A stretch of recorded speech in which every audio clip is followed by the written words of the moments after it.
Good morning, good afternoon, and good evening, everybody. Thank you for tuning into another Supatease video, and Blizzard has given us a sneak peek of some of the new juicy spells and abilities coming to classes in the next World of Warcraft expansion, War Within. And in today's video, we are going to be covering all of the goodies related to the Mage class, and I can promise you some of these things are the most bonkers things that you've probably ever seen brought to the game for this class. And of course, if you want to stay up to date with news related to World of Warcraft, smash that subscribe button. Your support is greatly appreciated.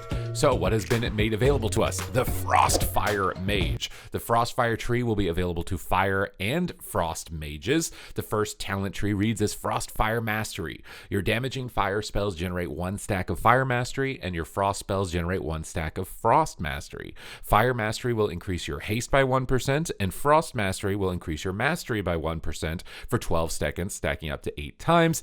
Adding stacks does not refresh the duration. So just flat out some really juicy stats for both specializations of Mage as the baseline ability. The main ability, the creme de la creme of this one, is the Frostfire Bolt is making a return. It is a 2-second cast. It will replace Frostbolt and Fireball for those specs respectively. I think that's understandable. I feel like Mage is one of the classes that already has a tremendous amount of keybinds. But this does mean if you're casting Frostfire Bolt, I'm assuming it's considered both a fire and frost spell, so you'll be interrupted on both schools, which may be pretty detrimental to you in PvP. However, the spell reads, launches a bolt of Frostfire at the enemy, dealing Frostfire damage, slowing movement speed by 50%, and causing an additional Frostfire damage over 8 seconds.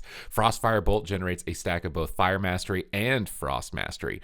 Now, I am hoping that they will update the baseline talent tree to also benefit Frostfire Bolt. There's lots of talents that benefit Frostbolt specifically, so they're going to have to, edit in that this also will apply to Frostfire Bolt, which could scale it and actually make it really nutty, but the real nutty part comes a little bit later here on the tree. The next one is a choice talent node. Severe temperatures. Casting frost or fire spells increases the damage of your next Frostfire Bolt by 6%, stacking up to 5 times. So this could get really crazy if you're getting a ton of ice lances off and then you're stacking this up to, what is that, 30%? Is my math actually good this time? I actually think it is 30%. 30% increased damage on that Frostfire Bolt. And it's going to get even more crazy as we get down this. But the second choice is that Frostfire Bolt's cast time is reduced by 10%. I'm thinking in PvP, you're probably going to take the stacking damage. But in PvE, maybe the cast time is going to be overall better. But in PvP, you're going to get some nasty Frostfire Bolt hits, I think, with this. Frostfire Empowerment. Your Frost and Fire spells have a chance to activate Frostfire Empowerment, causing your next Frostfire Bolt to always critically strike, explode for 80% of its damage to nearby enemies, and be instant cast. So you can just randomly, your Frost and Fire spells will just have a chance to activate the ability that this will be it'll be 100% crit, it's going to AoE, and it's going to be instant. Plus, you can stack it up to do 30% more damage. This is like some Palm Pyro stuff, bro. This is some disgusting burst damage for Mage. Flash Freeze Burn, the capstone talent. Frostfire Empowerment grants you maximum benefit of Frostfire Mastery and refreshes its duration. Activating Combustion or Icy Veins grants you Frostfire Empowerment. So you're going to get all these mastery stats, maxed out. You're going to get Frostfire Empowerment as soon as you activate Icy Veins. So you could have just spammed out a bunch of lances on a Frozen Orb, then activate Icy Veins, and you're going to get this instant Frostfire Bolt that you've stacked up to do 30% more damage. This is going to get nerfed, bro. There's no way this doesn't get nerfed, but that is a disgusting row to read. Now, we still got 2 other rows to cover for Mage. This is a choice node, Imbued Warding. Blazing Barrier also casts an Ice Barrier at 25% effectiveness. This also affects your Mass Barrier. And your Ice Barrier also casts a Blazing Barrier at 25% effectiveness. This also affects your Mass Barrier. They're bringing Triune Ward, and they're calling it Duine Ward. And that legendary was really problematic in Shadowlands. Now, this isn't 3 shields. It is only 2, but it's going to apply to something you didn't have before, which was Mass Barrier. So you're actually getting like 4 shields. This could be really problematic in PvP. I'm keeping my eye on this one, because it has been in the past been really problematic. The second choice of this is Meltdown. You melt slightly out of your ice block and ice cold, allowing you to move slowly during ice block and increasing your movement speed over time. Ice block and ice cold trigger a blast wave when they end. I don't think really the move, depending on how slow you move in this, is really going to be more valuable than how much absorption you're going to get from the shields. The blast wave at the end of the ice block is interesting. And I assume that it would cast as a stack of this Fire Mastery whenever you cast a fire spell, and just getting another knockback. I do wonder if it'll DR with your baseline Blast Wave, though, so keeping track of DRs with that could be a bit annoying. The first choice of this seems a lot better than the second. Isothermic Core. Comet Storm now also calls down a Meteor at 100% effectiveness onto your target's location, and Meteor now also calls down a Comet Storm at 150% effectiveness onto your target location. In PvP, I don't think you play Comet Storm or Meteor.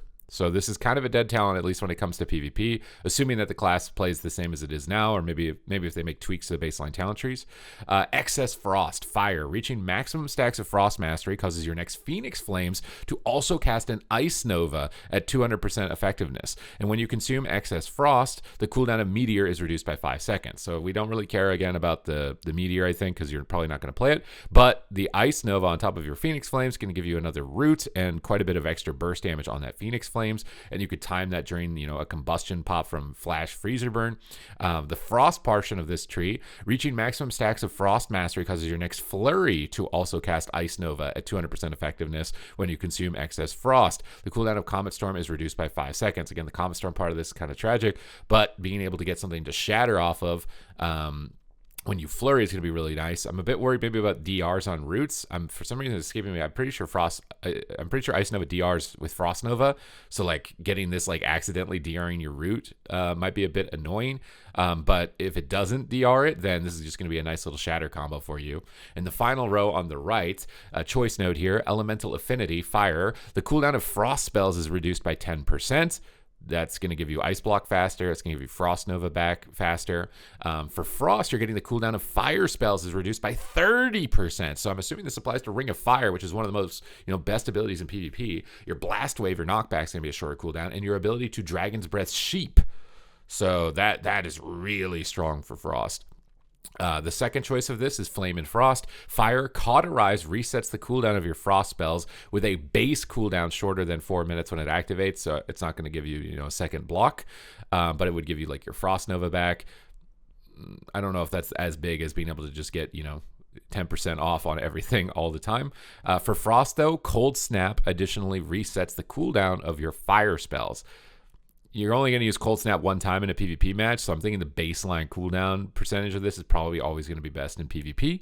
So Elemental Affinity likely looking like the stronger option, at least for now.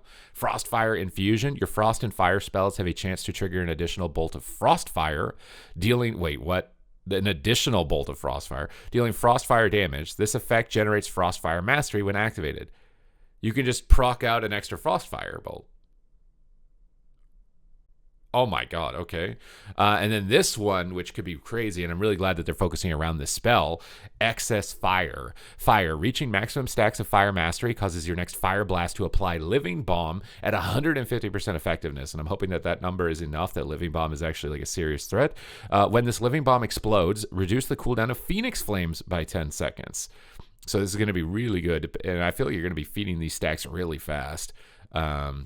Maybe more so as Frost than Fire, but getting that Living Bomb and exploding it could be really fun. For Frost, reaching maximum stacks of Fire Mastery is going to cause your next Ice Lance to apply Living Bomb at 150% effectiveness. And when this Living Bomb explodes, gain Brain Freeze. So just even more Flurry and Shatter combos. I feel like this is a crazy talent tree for mages in general. I think it's a bit tragic that it focuses around Comet Storm and Meteor in PvP at least, because these, again, aren't abilities that are taken. But this center talent tree is easily becoming like a centerfold for being one of the strongest possible builds in PvP for Mage in the next expansion. So very interesting deep dive. We're going to be covering Priest next.